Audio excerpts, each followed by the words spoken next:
Twelfth में कहाँ तक हो गया था? ट्वेल्थ में वहाँ तक क्या हो गया था?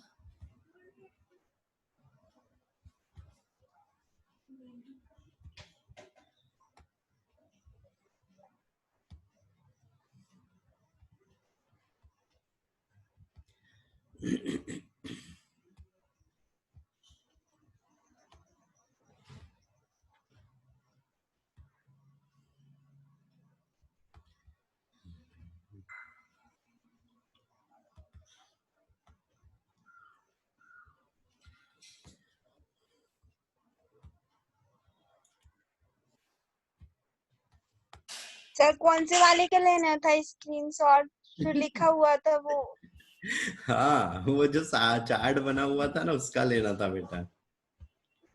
वो स्मॉल इंटेस्टाइन वाला और वो नॉर्मल वाला बाहर वाला, वो दोनों सर नहीं ले पाया। हाँ पता है, मेरे को नहीं ले पाए, कोई दिक्कत नहीं, मैं उसको सेंड कर दूंगा, ठीक है। हाँ सर। ले लिया, ठीक है, ग्रुप में डल जाएगा ना। सर हम्म, तो जो मेल रिप्रोडक्टिव ऑर्गन में जो वो बन रहे थे ना स्पर्म, हाँ सर वो समझ में नहीं आया। रेटी टेस्टिस से फिर वासा फ्रेंसिया में फिर एपिडिडिमिस में किसको नष्ट कर देंगे तो किस में जाएंगे, ये समझ में नहीं आ रहा। यहाँ पे थोड़ी कोई किसी को नष्ट कर रहा था। सॉरी, नष्ट नहीं सर, उसको काट दिया जाएगा तो। वो कहाँ से कहाँ फ्लो चल रहा था वो? हाँ सर। ठीक है ना, फ्लो बता देता हूँ, रुक जा, है ना, उसके लिए थोड़ा सा पीछे जाना पड़ेगा, ठीक है, बता रहा हूँ,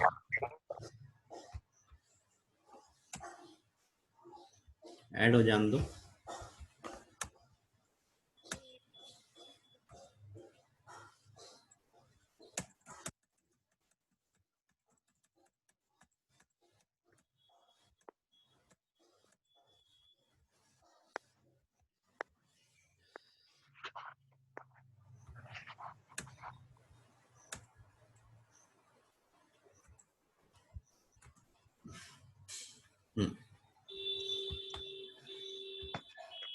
देखो, वो फ्लो की बात कर रहा था कि फ्लो में कहां से कहां जा रहा था, है ना, तो फ्लो में कहां से कहां जा रहा था। हाँ सबसे पहले टेस्टिस है, टेस्टिस के अंदर में क्या रहता है, यहाँ पे टेस्टिस लोब प्रेजेंट थे, है ना, टेस्टिकुलर लोब थे, वृषण कोष थे, है ना। वृषण कोष के अंदर में बहुत सारी कुंडलित नलिकाएं थी, जो क्या कहला रही थी, शुक्रजनन नलिकाएं, या इन्हीं को क्या बोलते हैं, सेमिनिफेरस ट्यूब्यूल बोलते हैं, जिनके अंदर में क्या हो रहा था, यहाँ पे शुक्राणु का निर्माण हो रहा था। अब ये शुक्राणु सेमिनिफेरस ट्यूब्यूल से कहां पे जा रहे हैं, रेट ऑफ टेस्टिस में जा रहा है, मतलब वृषण जालक में गए, सेमिनिफेरस ट्यूब्यूल से निकल के यहाँ से कहा गए, ये जो संरचना है ये रेट ऑफ टेस्टिस कहला रही, वृषण जालक। यहाँ से क्या गया, वास इफ्रेंसिया में गया, शुक्र जनन, क्या, शुक्राणु जनन वाहिनी, ठीक है, वास इफ्रेंसिया में गया, यहाँ से रेट ऑफ टेस्टिस है। यहाँ से कहाँ पे गया, वो इपिडिडाइमिस में, और जब वो वॉस इफ्रेंसिया और इपिडिडाइमिस में रह रहा था तो इसका पूर्ण रूप से परिपक्वन हो रहा था, और वो जो अचल संरचना थी, स्पर्मेटिड थे, वो स्पर्मेटिड क्या बन गए, यहाँ पे चल शुक्राणु में बदल गए, स्पर्मेटोजोआ में बदल गए। अब क्या हो रहा है, वो इस इपिडिडाइमिस से होते हुए कहाँ पे आ गए, इस ट्यूब में आ गए, और ये ट्यूब क्या है, शुक्र वाहिनी है ना, वास डिफरेंस है ना, वास डिफरेंस है, शुक्र वाहिनी। शुक्र वाहिनी से कहाँ पे गए, ये एक संरचना रहती है जो हल्की सी फूली हुई रहती है, और ये क्या कहलाती है, यहाँ पे एम्पुला कहलाती है। एम्पुला से कहाँ पे आ गए, इजेकुलेटरी डक्ट, और इजेकुलेटरी डक्ट या स्खलन नली क्या होती है, जहाँ पे शुक्र वाहिनी आके मिलती है, और ये जो मतलब ये शुक्राशय की वाहिनी, शुक्र वाहिनी, और ये क्या बोलना चाहिए इसको, सेमिनल वेसिकल डक्ट जो रहती है ना, शुक्र क्या बोलते हैं उसको, शुक्र नहीं आ रहा, हिंदी नहीं आ रहा उसका, शुक्राशय, हाँ, शुक्राशय। शुक्राशय वाहिनी है ना, सेमिनल वेसिकल की जो डक्ट रहती है वो, और इजेकुलेटरी डक्ट यहाँ पर मिल रही, तो यहाँ आया, इसके बाद में इजेकुलेटरी डक्ट, स्खलन नली, ये कहाँ खुलती है, इस यूरेथ्रा में खुलती है, तो ये कहाँ पे आ गया, यूरेथ्रा में आ गया। अब यूरेथ्रा से कहाँ पे आ गया, ग्लेन ऑफ पेनिस या ओस ऑफ पेनिस पे आ गया, ठीक है, तो ये इसका सिक्वेंस चलता है, ठीक है। और जब फीमेल रिप्रोडक्टिव सिस्टम की बात आती है, तो फीमेल रिप्रोडक्टिव सिस्टम पे क्या चीज हो रही थी, सबसे पहले वो कहाँ जा रहा था, सर्विक्स में जा रहा था। हाँ ये कहाँ पे गया, सर्विक्स में गया, ठीक है। सर्विक्स से कहाँ पे गया, यूट्रस में गया, और यूट्रस से मतलब ये सर्विक्स के अपर साइड में गया। और यहाँ पर ये जो कैविटी दिख रही है ये क्या है, यूट्राइन कैविटी है, ठीक है, यूट्राइन कैविटी, यूट्राइन कैविटी, ठीक है। अब क्या हो रहा है, अब वो किस ओर गति करेगा, क्योंकि एक ओर ही तो इधर है और एक ओर ही इधर है, दो साइड दो ओर ही प्रेजेंट है, तो उसको जाना किधर है कैसे पता चलता है। तो यहाँ पर क्या होते हैं, कुछ एंजाइम्स रहते हैं जो केमिकल रिएक्शंस या केमिकल यहाँ पे अट्रैक्शन होता है, और जिस ओरी से, अगर मान लो इधर वाली, अगर इस ओरी से एग रिलीज हो गया यहाँ पे, सेकेंडरी ओसाइट यहाँ पे अगर रिलीज हो गया, तो ये जो सारे एग इधर से आ रहे थे, ये सारे एग क्या होना है, इस ओर गति करना है, ठीक है। किधर, जिस ओर की ओरी से यहाँ पे निकला है एक, उस ओर ही गति करना है। और ये गति किसके कारण होती है, केमिकल्स के कारण होती है, केमिकल अट्रैक्शन होता है, ठीक है। ये चीज याद रखना, ये भी आता है ऑब्जेक्टिव में। Yes sir.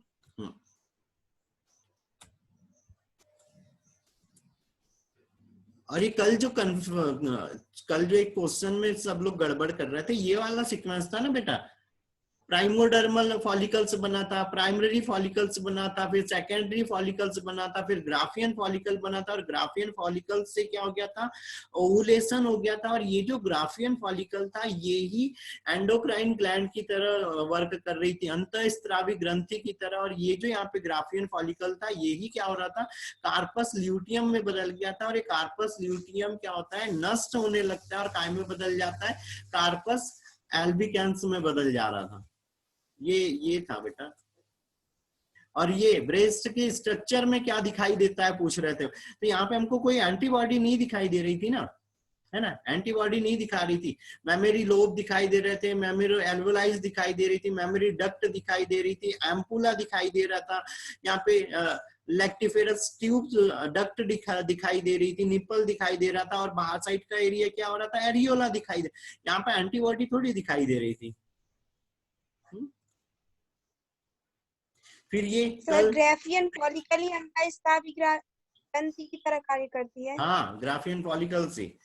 फिर कल ये आया था 2n कहाँ पे होता है, तो क्या हो रहा था, 46 हो रही थी यहाँ पे, कहाँ, स्पर्मेटोगोनिया। प्राइमरी स्पर्मेटोसाइट भी 46 हो रहा था, लेकिन सेकेंडरी स्पर्मेटोसाइट्स और जो यहाँ पे गैमिट बन गए है ना, जो ओवा और स्पर्म बन गए, ये क्या हो गए थे, 23 हो गए थे। तो 46 23 था।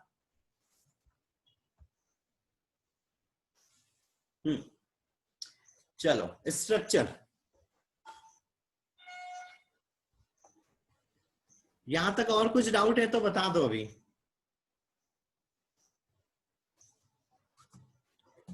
नहीं है, ठीक है। चलो पहले यहाँ पे एग देख लेते हैं ना, एग में क्या चीज हो रही है। तो एग के अंदर में क्या हो रहा था, यहाँ पे ये कैसा है, मादा युग्मक रहता है और बड़े आकार का रहता है, और इसके चारों ओर में बहुत सारी फॉलिकल सेल्स आके, एक की संरचना बहुत सरल है, कोई दिक्कत ही नहीं है ना। बहुत सारी यहाँ पे फॉलिकुलर सेल या फॉलिकल सेल्स आके जमा हो जाती है, जो अनियमित आकार की होती है। कैसी होती है बेटा, अनियमित आकार की होती है। और ये जो परत बनाती है ये जो परत बना रही, ये क्या कहला रही है, यहाँ पे कोरोना रेडिएटा कहलाती है। कोरोना रेडिएटा कहलाती है, जो फॉलिकुलर सेल्स की बनी होती है और अनियमित आकार की कोशिकाओं की होती है, ठीक है। दूसरी आंतरिक परत जॉना पैलुसिडा कहलाती है, और इसको जेली कोड भी बोलते हैं, जेली कोड भी बोलते हैं। क्यों, क्योंकि देखो यहाँ पे ये तो सेल्स दिखाई दे रही, लेकिन जो अंदर साइड में जोना पैलुसिडा है, इसके अंदर में ये लेयर है, किसी भी प्रकार की यहाँ पे कोई सेल प्रेजेंट नहीं है। तो अकोशिकीय स्तर होता है ये, ऐसे कोई यहाँ पे कोई सेल प्रेजेंट नहीं है, है ना। तो ये कैसा है, जो जोना पैलुसिडा है, अकोशिकीय स्तर रहता है, जेली लाइक, ठीक है। जेली के जैसे एक सिर्फ परत होती है, लेकिन कोशिकीय स्तर नहीं है। वो क्या कहलाता है, जोना पैलुसिडा कहलाता है, ठीक है, जोना पैलुसिडा। याद रखना, ये दो ही चीज इस अंडाणु की संरचना में याद रखने वाली चीज है। और बाहरी परत कोरोना रेडिएटा है, आंतरिक परत जोना पेलुसिडा है। इसी के ऊपर ऑब्जेक्टिव बन जाता है यहाँ पे कि बाहरी कौन सी है, आंतरिक कौन सी है, और कौन सी कोशिकीय है और कौन सी अकोशिकीय है। तो कोरोना रेडिएटा बाहरी है और ये कैसी है यहाँ पे, कोशिकीय है, लेकिन अनियमित आकार की कोशिकाओं की है, ठीक है। और जोना पेलुसिडा आंतरिक है, अकोशिकीय है, ठीक है, और जेली के जैसी है। बस इतनी सी चीज यहाँ पे एक की संरचना में याद रखना है। बाकी चीजें तो वही, साइटोप्लाज्म है, कॉर्टिकल ग्रैन्यूल्स ऊपर प्रेजेंट रहते हैं, न्यूक्लियस उपस्थित रहता है, न्यूक्लियस के अंदर में जेनेटिक मटेरियल उपस्थित रहता है, और जो अंडाणु रहता है वो कैसा रहता है, यहाँ पे एन रहता है, ठीक है, एन रहता है, अगुणित संरचना होती है। इतनी सी चीज याद रखनी है, ठीक है। इस पे कुछ डाउट है तो बोलो।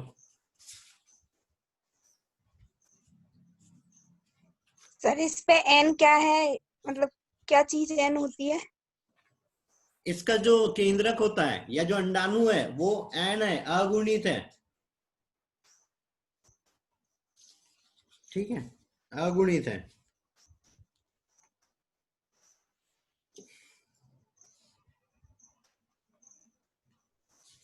ठीक है, यस सर। ठीक है। अब दूसरी संरचना, तो दूसरी संरचना में क्या हो रही है, यहाँ पे स्पर्म आ रहा है, और स्पर्म का निर्माण कहाँ पे हो रहा, जो सार्टोली सेल के अंदर में जर्मिनल इपिथेलियल लेयर थी उससे हो रहा था, और वहां पर स्पर्मेटोगोनिया थी। स्पर्मेटोगोनिया में समसूत्री विभाजनों के प्राइमरी प्राथमिक स्पर्मेटोसाइट बनी, प्राथमिक स्पर्मेटोसाइट में अर्धसूत्री विभाजन हुआ, द्वितीयक स्पर्मेटोसाइट बनी, द्वितीयक स्पर्मेटोसाइट में और एक विभाजन हुआ, सेकेंडरी मतलब दूसरा अर्धसूत्री विभाजन, और उससे क्या बना, फिर स्पर्मेटिड बने थे, है ना। स्पर्मेटिड कैसी संरचना थी, गोल संरचना थी, जिसमें परिपक्वन अवस्था में कायांतरण हुआ और उसपे क्या हो गया, पूंछ का निर्माण हो गया। और जो ये मतलब अचल संरचना थी, ये अचल संरचना काय में बदल गई, चल संरचना में बदल गई इस पूंछ के कारण, ठीक है। और ये कहां पर हुआ, इस पर जो सेमिनिफेरस ट्यूब्यूल है उसके अंदर में स्पर्मेटिड बना था, और जो स्पर्मेटो जो हुआ चल शुक्राणु है वो कहां पे बना था, इपिडिडाइमिस और वास इफ्रेंसिया के अंदर में आके वो परिपक्व हो गया था, ठीक है। अब संरचना की बारी आती है, तो संरचना में शुक्राणु में 3 भाग होते हैं। पहला भाग सिर, दूसरा भाग धड़, मध्य भाग, तीसरा भाग पूंछ, ठीक है। अब एक साइड से बात करते हैं, तो क्या चीज हो रही है यहाँ पे, सबसे पहले सिर वाला भाग। तो सिर वाले भाग पे क्या रहता है, एक कैप की जैसी संरचना रहती है, और ये संरचना क्या कहलाती है, एक्रोसोम कहलाती है। एक्रोसोम कहलाती है। इसके अंदर में बहुत सारे गोल्जी बॉडी रहते हैं, और गोल्जी बॉडी का कार्य होता है पाचक एंजाइमों का स्त्रावन करना, ताकि अब ये पाचक एंजाइम का स्त्रावन कर रहे हैं, तो जब ये शुक्राणु के साथ अटैच होने के लिए आता है, जैसे यहाँ पर अगर हम ये शुक्राणु का हेड मान लें, तो ये जब अटैच होने के लिए आ रहा है, तो यहाँ पे ये जो एक्रोसोम है ये क्या हो जाना है, नष्ट हो जाना है, और इससे पाचक एंजाइम बाहर की ओर आ जाना है। अब जब पाचक एंजाइम बाहर की ओर आएंगे तो कोरोना रेडिएटा को ये नष्ट करता है, जोना पेलुसिडा को ये नष्ट करने का कार्य करता है, और ये जो न्यूक्लियस रहेगा वो फिर अंदर जाता है ना। तो सबसे ऊपर में एक्रोसोम रहता है हेड में, जिसके अंदर में गोल्जी बॉडी रहते हैं, जो पाचक एंजाइमों का स्त्रावन करते हैं, जो इसको एग की अंदर में जाने में मदद करता है, ठीक है। फिर न्यूक्लियस, इसके अंदर में जेनेटिक मटेरियल रहता है, जो भी अनुवांशिक पदार्थ हो गया वो।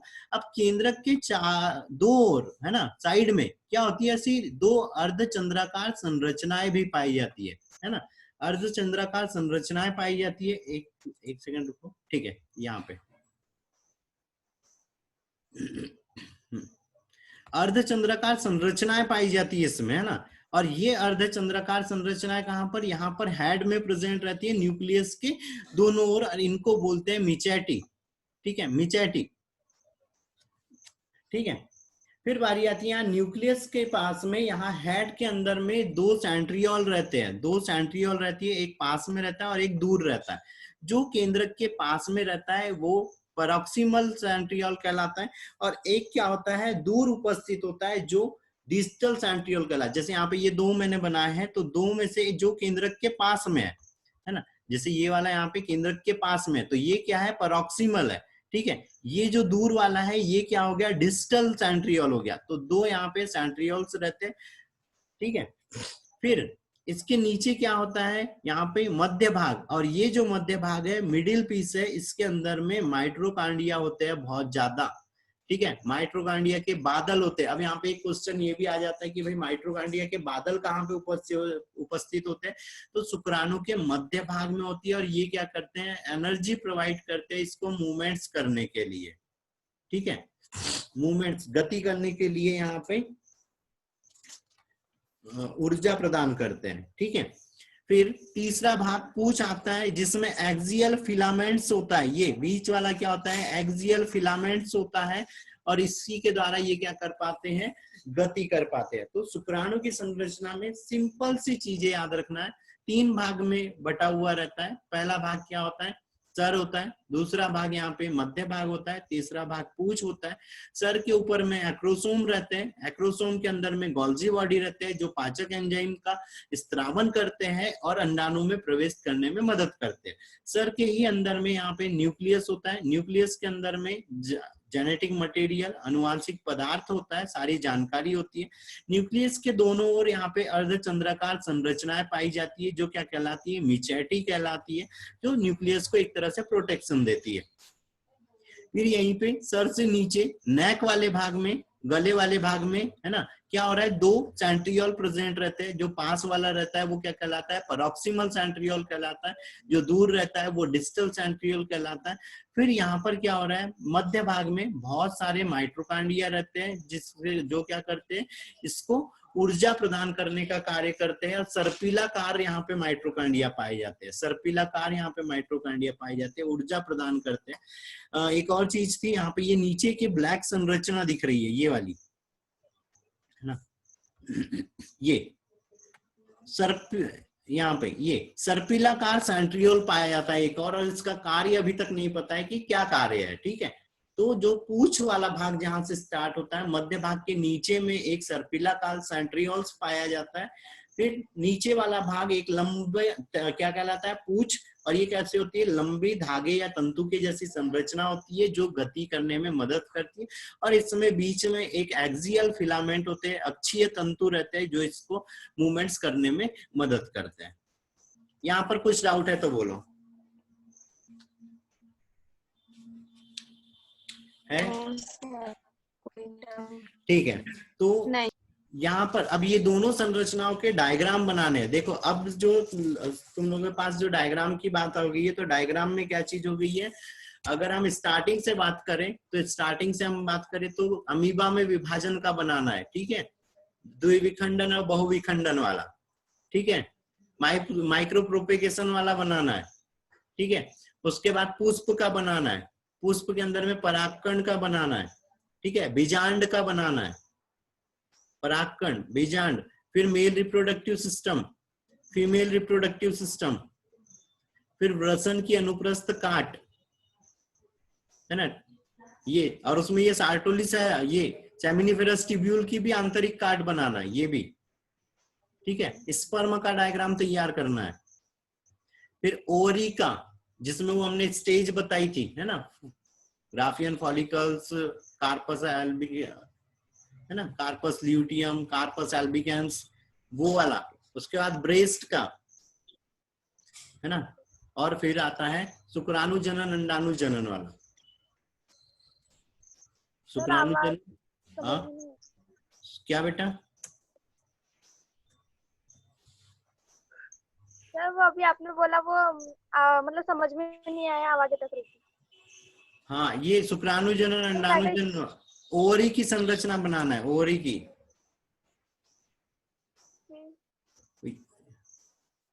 ये वाली, है ना, ब्रेस्ट की भी बनाना है। फिर ये वाला डायग्राम तैयार करना है, स्पर्मेटोजेनेसिस oogenesis का। ठीक है, फिर एग और स्पर्म का भी। ठीक है,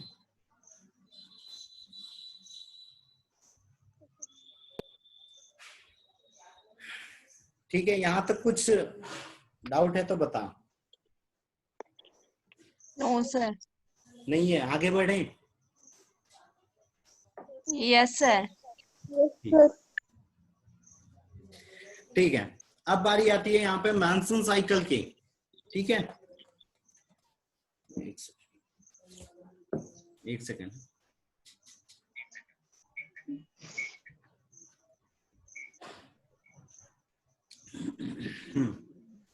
मैनसन साइकिल की, इसके लिए कुछ चीजें एकदम फिक्स ही है, क्या ऑब्जेक्टिव बनना है ना, बिल्कुल याद रखना है। मैनसन साइकिल 28 डे का, बेटा म्यूट रखो, म्यूट रखो।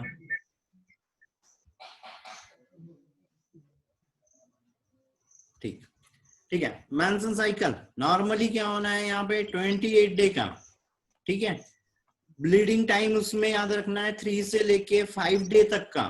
ये कुछ ऑब्जेक्टिव है जो एकदम कंफर्म है कि ये ही आते हैं, ठीक है। 3 से 5 डे का bleeding time. LH hormone, luteinizing hormone क्या कर रहा है, ओवुलेशन में मदद करता है। किस दिन एलएच हार्मोन का यहाँ पे स्त्राव बढ़ जाता है, तो वो किस दिन बढ़ जाता है, 14वें दिन, ठीक है। इतने पॉइंट बेटा बिल्कुल भी मत भूलना, इतने में से एक ऑब्जेक्टिव पक्का है कहीं पे भी हो, ठीक है, ठीक है। अब इसी की बारी रिपीट कीजिए एक बार। मेंस्ट्रुअल साइकिल 28 दिन का होता है, 3 से 5 दिन का ब्लीडिंग टाइम होता है, 14वें दिन ओवुलेशन भी होता है, और ओवुलेशन में मदद करता है ल्यूटिनाइजिंग हार्मोन, एलएच हार्मोन, ठीक है। अब जो ये मेंस्ट्रुअल साइकिल है, यहाँ पर क्या चीज हो रही है, इसके और भी नाम है। इसके नाम है आतर्व चक्र, मासिक चक्र, रजोधर्म, ऋतुस्राव चक्र, ठीक है। सारे नाम याद रखना है, कोई भी नाम आए हमको यही चीज बताना है, ठीक है। सलोनी का शायद माइक बार बार हट जा रहा है, तो सलोनी थोड़ा सा दूर रहो बाकी लोगों से, ठीक है। नाम आतर्व चक्र, मासिक चक्र, रजोधर्म चक्र, और क्या है, ऋतुस्राव चक्र, ठीक है। इतने नामों से याद रखना है। कहां पर चालू हो रहा है, तो जब प्यूबर्टी वाली एज चालू हो रही थी, तो उस प्यूबर्टी वाली एज से चालू हो रहा था।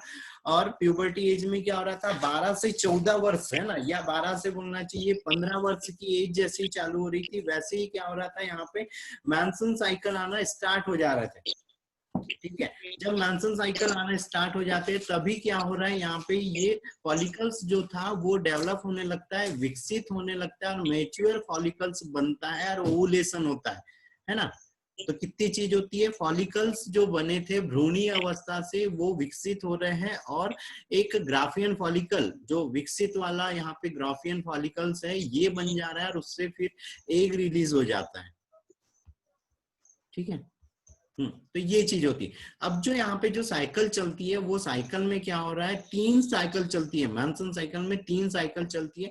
पिट्यूटरी हार्मोनल साइकिल, मतलब प्यूज ग्रंथि से जो हार्मोन स्त्रावित होते हैं, उनकी एक अलग साइकिल चलती रहती है। दूसरी साइकिल चलती है ओवेरियन साइकिल। ओवेरियन साइकिल मतलब ओरी में जो चेंजेस होते हैं, और ओरी से जो हार्मोन स्त्रावित होते हैं, उसकी साइकिल। तीसरी साइकिल आती है यूट्राइन साइकिल, मतलब जो यूट्रस था, यूट्रस में हमने बोला था एंडोमेट्रियम थी, जो टूट के ब्लीडिंग के रूप में बाहर निकलती है, तो क्या चीज चलती है यहाँ पे, यूट्राइन साइकिल। तो जो मेंस्ट्रुअल साइकिल है उसमें 3 साइकिलें चलती है। पिट्यूटरी साइकिल चलती है, pituitary hormonal cycle, ovarian hormonal cycle, और क्या चलती है लास्ट जो है, यूट्राइन साइकिल, ठीक है। बेटा ये सलोनी का माइक थोड़ा सा दिक्कत कर रहा है, सलोनी का माइक दिक्कत कर रहा है। मोबाइल को हिलाओ मत बेटा, एक जगह रख दो, अगर वो नहीं हो रहा है तो एक जगह उसको रख दो बस, ठीक है। रहेंगी इतनी चीजें यार, ठीक है। Yes sir. अब यहाँ पे क्या चीज हो रही है, एक साइड से चालू करते हैं। यहाँ पर जब यूट्राइन साइकिल है ना, यूट्राइन साइकिल चल रही है, तो यहीं पर ओवेरियन साइकिल भी चलती है। ओवरी के द्वारा जो हार्मोन स्त्रावित होते हैं, उनके नाम याद रखना, एस्ट्रोजन और प्रोजेस्टेरॉन। एस्ट्रोजन और प्रोजेस्टेरॉन ये स्टिमुलेट कर देते हैं पिट्यूटरी ग्लैंड को, ठीक है। ये हार्मोन जो है वो स्टिमुलेट कर देते हैं, प्रेरित कर देते हैं वो पिट्यूटरी ग्लैंड को, और पिट्यूटरी ग्लैंड से क्या स्रावित होने लगता है, follicle stimulating hormone, follicle stimulating hormone.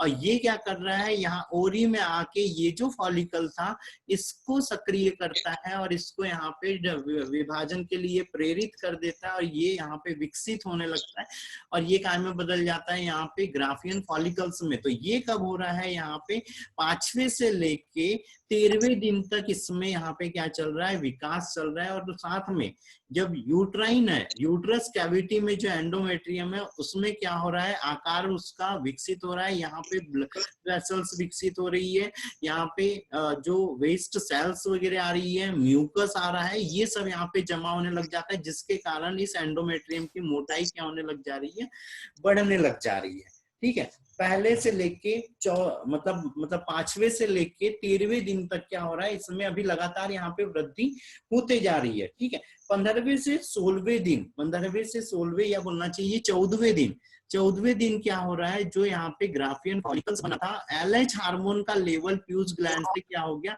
Increase हो गया, ज्यादा मात्रा में स्त्रावित हो गया। ये तो क्या हो गया, जब ल्यूटिनाइजिंग हार्मोन यहाँ पे ज्यादा स्त्रावित हो गया तो ओवुलेशन हो गया, अंडोत्सर्जन हो गया। ठीक है, क्या हो गया, अंडोत्सर्जन हो गया।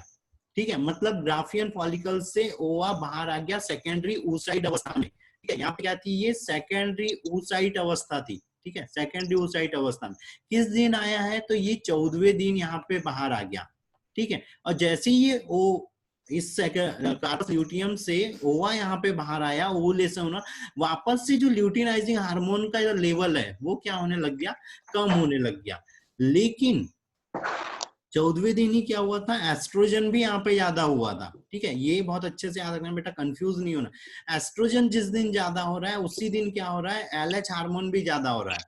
ठीक है, LH हार्मोन जिस दिन कम हो रहा है उस दिन एस्ट्रोजन का भी सिक्रीशन ओवरी से क्या हो जा रहा है, कम हो जा रहा है। लेकिन तब प्रोजेस्टेरॉन का लेवल बढ़ जा रहा है, प्रोजेस्टेरॉन का लेवल बढ़ जा रहा है। ठीक है, और प्रोजेस्टेरॉन का लेवल जैसे ही बढ़ा तो ये क्या होगी, एंडोमेट्रियम और ज्यादा यहाँ पे मोटी होने लग गई। ठीक है, तो 15वें से लेके 23वें या 24वें दिन तक, ये 24वें दिन तक क्या हो रही है, एंडोमेट्रियम मोटी हो रही है। तो इसमें क्या आ रही है, blood cell, dead cell, mucus membrane, ये सब यहाँ पर जमा होने लग जा रही।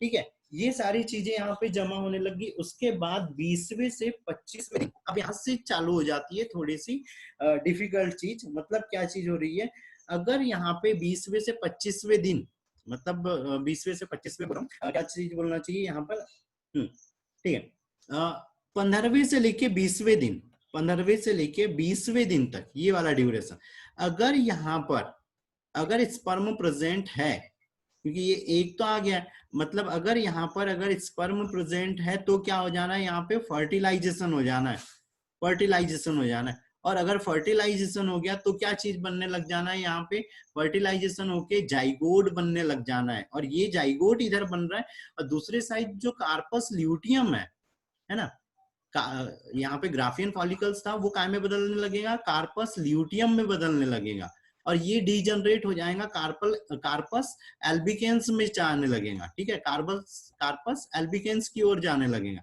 लेकिन यहाँ पे ये जो जाइगोट बना है, अगर ये जाइगोट बन गया है तो ये एंडोमेट्रियम पे क्या होना है, आना है, और यहाँ पर क्या हो जाना है, इम्प्लांट हो जाना है, चिपक जाना है। अगर ये चिपक गया तो ये क्या करेगा, यहाँ पे HCG है ना, ह्यूमन गोनेडोट्रोपिक हार्मोन है ना, ये स्त्रावित करेगा, जिसके कारण में यहाँ पे ये एस्ट्रोजन का जो लेवल है ना, वो बढ़ नहीं पाएगा। एस्ट्रोजन के लेवल को कौन कम कर देता है, HCG, जिसके कारण ये टूटती नहीं है। ठीक है, मतलब मैंसन साइकिल्स यहाँ पे आना नहीं आएगा। अगर बाय चांस ये सारी चीजें हटा दो, यहाँ से स्पर्म वाला मैटर सब हटा दो, तो क्या होना है, यहाँ पे 14वें दिन क्या हो गया, ओरी से एक बाहर आ गया, और ओरी से एक बाहर आ गया तो क्या होना है, अब ये यहाँ पे कहा जाना है, नीचे की ओर अंडवाहिनी में बढ़ने लगेगा। लेकिन अब स्पर्म प्रेजेंट नहीं था, है ना, तो क्या चीज आ गई यहाँ पे, 25वें से 26वें दिन तक क्या हो जाना है, वो यूट्रस में गिर जाना है। ठीक है, यूट्रस में गिर जाना है, और उसके बाद में 26 से लेकर 27वें या 28वें दिन तक जो इधर कार्पस ल्यूटियम था वो क्या होना है, कार्पस एल्बिकेंस में बदल के नष्ट हो जाना है। और ये जो एग है वो शरीर से बाहर आ जाता है। और क्या हो रहा है, यहाँ से 27वें से 28वें दिन में क्या हो रहा है, अब किसका लेवल, तो ये जो एस्ट्रोजन है इसका लेवल क्या हो गया है, बढ़ा हुआ है। ठीक है, एस्ट्रोजन का लेवल बढ़ा हुआ है। और जो प्रोजेस्टेरॉन है उसका लेवल क्या होना है, अचानक से कम हो जाता है। प्रोजेस्टेरॉन का लेवल अचानक से कम हो जाता है, जिसके कारण ये एंडोमेट्रियम टूटने लग जाती है। अभी टूटने लग गई तो ब्लीडिंग के रूप में क्या होना है, 29वें या 28वें दिन से क्या हो जाना है, ब्लीडिंग स्टार्ट हो जाना। और ये कितने दिन चलना है, 3 या 4 दिन चलना है। और इसी को क्या बोलते हैं, मेंसेस बोलते हैं। ठीक है सर, जो प्रोजेस्टेरॉन होता है ना, तो वो तो एंडोमेट्रियम लेयर को बनाए रखता है प्रेगनेंसी के टाइम। ये एस्ट्रोजन क्या करता है, ये समझ में नहीं आ रहा। एस्ट्रोजन यहाँ पे उसको जब दरअसल ये पीयूष ग्रंथि से भी रिलेट कर रहे हैं ना बेटा, पीयूष ग्रंथि से रिलेट कर रहे हैं। अगर पीयूष ग्रंथ, जैसे यहाँ पे एस्ट्रोजन कम हो रहा है तो फॉलिकल स्टिमुलेटिंग, ये एफएसएच का क्या होना है, स्त्रावन बढ़ जाता है इधर। ये दरअसल हमने एक साइकिल देखी थी, एक चार्ट बनाया हुआ था जिसमें क्या था, ऊपर हाइपोथैलेमस, फिर क्या था यहाँ पे ओवरी थी, है ना, नहीं पीयूष ग्रंथि थी, और नीचे हाँ। साइड में ओवरी थी। दो साइड से ऐसे एरो गए थे और एक साइड लिखा था पॉजिटिव रिस्पांस और एक साइड लिखा था नेगेटिव रिस्पांस। क्या नेगेटिव। हो रहा है, कुछ ये सब एक दूसरे को रिलेट कर रहे हैं। जैसे यहाँ पे प्रोजेस्टेरॉन का लेवल कम हुआ तो इधर फॉलिकल स्टिमुलेटिंग का लेवल बढ़ गया, और वो दूसरा यहाँ पे ये फॉलिकल था, इसको यहाँ पे क्या करने लग गया, विकसित करने लग गया, है ना। तो ये चीज कर रहा है वो, एक दूसरे को सब रिलेट करते हुए वर्क कर रहा है। और जो एस्ट्रोजन है, एस्ट्रोजन जैसे ही बढ़ा वैसे एंडोमेट्रियम टूटने लग जाएंगी। और ये प्रोजेस्टेरॉन जैसे ही कम हुआ, प्रोजेस्टेरॉन क्या कर रहा था, इसको बनाए रख रहा था, वृद्धि करने में मदद कर रहा था, और यहाँ पे इम्प्लांटेशन के लिए भी ये मदद करने वाला रहता है। लेकिन यहाँ पे क्या हुआ, स्पर्म प्रेजेंट नहीं था तो जाइगोट में नहीं बदला था, तो क्या चीज हो गई, ये टूटने लग गई, है ना। अब एक वर्ड आता है यहाँ पे, यूट्रस का रोना किसके लिए होता है। ठीक है, ये एक जोक जैसा कुछ है, सेंटेंस लग रहा है, लेकिन ये पूछता है यूट्रस का रोना किसके लिए होता है, और ऑप्शन में अलग अलग चीजें दे देता है। तो यूट्रस का रोना मतलब क्या हो रहा है, ये एंडोमेट्रियम का टूटना किसके कारण, किसके लिए होता है, ये ओवा के लिए, एग के लिए होता है। ठीक है, ये सेंटेंस याद रखना, ये कुछ एग्जामों में पूछा गया अभी लास्ट ईयर में, कि यूट्रस का रोना किसके लिए होता है, तो एग के लिए होता है। ठीक है, ठीक है, मतलब ओवर नहीं आता तो रोने लगता है क्या? मतलब वो एग निषेचित नहीं हुआ, शरीर से बाहर चले गया, अपन बोल रहे हैं ना, तो वो रोना जो ब्लीडिंग हो रही है वो किसके लिए होती है बोलते हैं। मतलब ये एक सेंटेंस है जो सीबीएसई के इसमें है, तो ये पूछा था सीबीएसई के इसमें सेंटेंस है कि भाई यूट्रस का रोना किसके लिए होता है, तो ओवा के लिए होता है। क्यों, क्योंकि ये बिना निषेचित हुए, देखो अगर ये निषेचित हो गया तो एंडोमेट्रियम टूटना है क्या, नहीं टूटना है, इम्प्लांट हो जाना है, मतलब उसको रोना आना है क्या, नहीं आना है ना। पर ये वेस्ट चले गया ना, वेस्ट चले गया तो ये एंडोमेट्रियम टूट रही है, ब्लीडिंग हो रही है। तो ठीक है, सिंपल सा है, कोई वो नहीं है, बस एक सेंटेंस है, उस सेंटेंस को जोक वाले इसमें पूछ लिया था। तो ये थोड़ी सी चीज याद रखना है कि यूट्रस का रोना ओवा के लिए रहता है। ठीक है, ठीक है।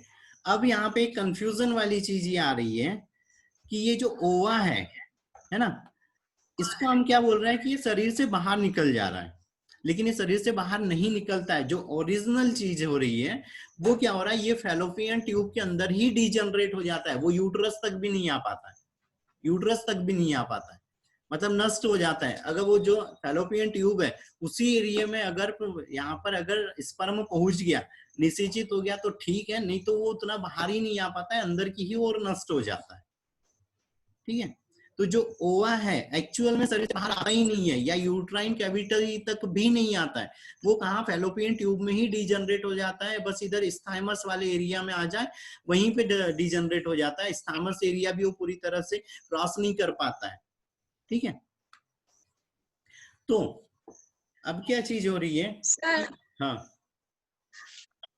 बोलो सर फर्टिलाइजेशन हो जाता है तो ये कार्पस ल्यूटियम निकल जाता है बाहर।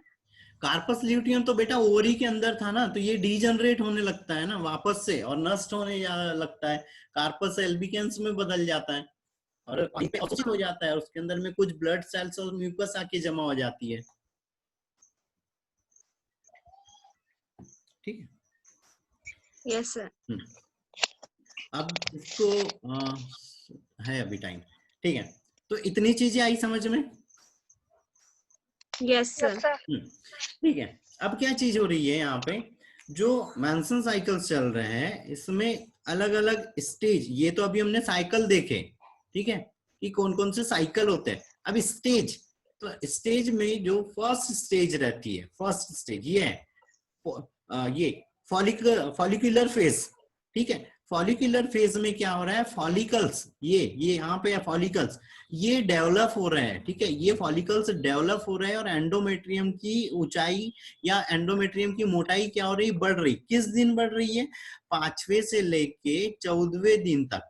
ठीक है, मतलब यहाँ पे आ जाओ 13वें दिन तक ये विकसित हो रही है और इस साइड फॉलिकल यहाँ पे और ज्यादा विकसित हो रहा है। 14वें दिन क्या हो रहा है, यहाँ पे ये ओवुलेशन हो जा रहा है, 14वें दिन ओवुलेशन हो जा रहा है, ओवा बाहर आ जा रहा है और ल्यूटिनाइजिंग हार्मोन का ज्यादा स्त्रावन हो जा रहा है। इसीलिए फिर क्या हो रहा है, 15वें से लेके यहाँ पे 20वें 21वें दिन तक क्या हो रहा है, ये फैलोपियन ट्यूब में, मतलब 15वें से वैसे अगर देखा जाए तो ये 18वें 19वें दिन तक ही क्या होना है, फैलोपियन ट्यूब में प्रेजेंट रहना है ओवा और नष्ट हो जाना है, इससे ज्यादा ये यहाँ पर नहीं होता है। ठीक है, फिर यहाँ पर अभी लगातार क्या चल रहा है, एंडोमेट्रियम मोटी होते जा रही है, किसके कारण, प्रोजेस्टेरॉन। और जब यहाँ पे 15वें से 22वां दिन आ रहा है तो प्रोजेस्टेरॉन का लेवल क्या रहता है, हाई रहता है, जिसके कारण ये ओवा आसानी से यहाँ पे गति कर पाता है और दूसरी चीज में एंडोमेट्रियम मोटी होती जाती है। जैसे ही प्रोजेस्टेरॉन का लेवल कम हुआ वैसे ही क्या होने लग जाना है, एस्ट्रोजन का लेवल हाई हो जाना है।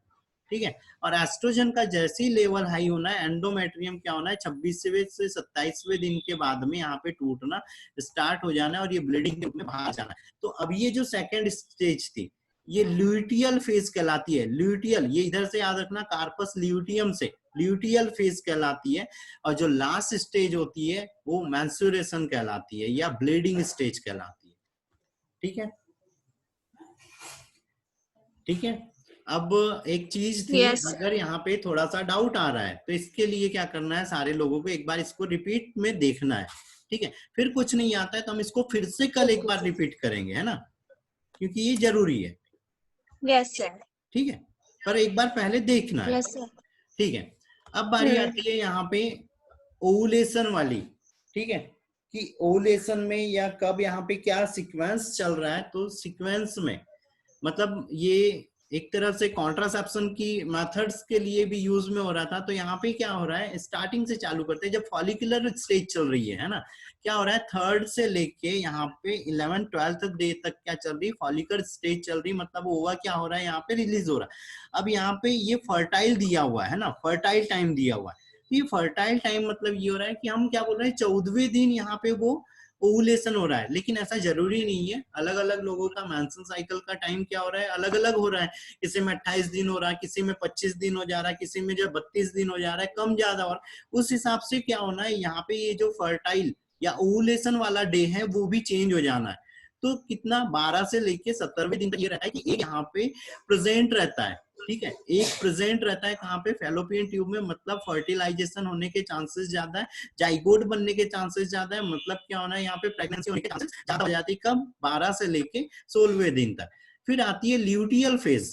ल्यूटियल फेज है ना, ल्यूटियल फेज में क्या हो रहा है, 17वें से लेके यहाँ पे 28वें दिन तक क्या होना है, क्योंकि ओवा, हमने अभी ओवा के लिए क्या बोला था कि वो यूट्रस में आता ही नहीं है ना।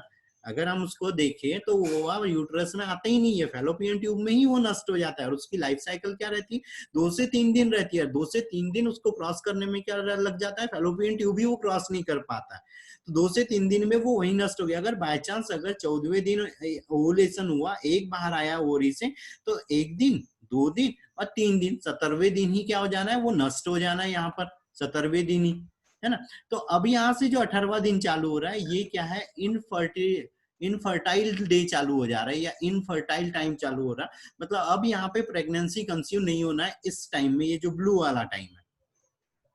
ठीक है। और ये जो अब यहाँ पर दिख रहा है 28 से लेके यहाँ 3 तक, ये 3 से हमने बोला था 3 से 5 दिन की ब्लीडिंग है, मतलब एंडोमेट्रियम अभी क्या हो रही है, टूट रही है। और ये कब हो रहा है, जब यहाँ पर ब्लीडिंग कब स्टार्ट हो रही है, जब इम्प्लांटेशन नहीं हो रहा, जब निषेचन नहीं हो रहा तब। ठीक है, मतलब अगर यहाँ 17वें दिन या 18वें दिन के बाद अगर स्पर्म प्रेजेंट भी रहते हैं तो कोई इफेक्ट नहीं पड़ने वाला। क्यों? क्योंकि ओवा तो यहीं पे नष्ट हो गया, 17वें 18वें दिन ही ओवा नष्ट हो गया है ना। तो ये साइकिल याद रखना है। फॉलिकल स्टेज में क्या होता है, डेवलपमेंट होता है फॉलिकल्स का। 12वें से लेके 16वें दिन तक क्या हो सकता है, ओवुलेशन हो सकता है, और इसको फर्टाइल टाइम कहते हैं। फर्टाइल टाइम मतलब यहाँ पर प्रेगनेंसी कंसीव हो सकती है। इनफर्टाइल वाले टाइम में क्या हो रहा है, यहाँ पे प्रेगनेंसी कंसीव नहीं हो सकती।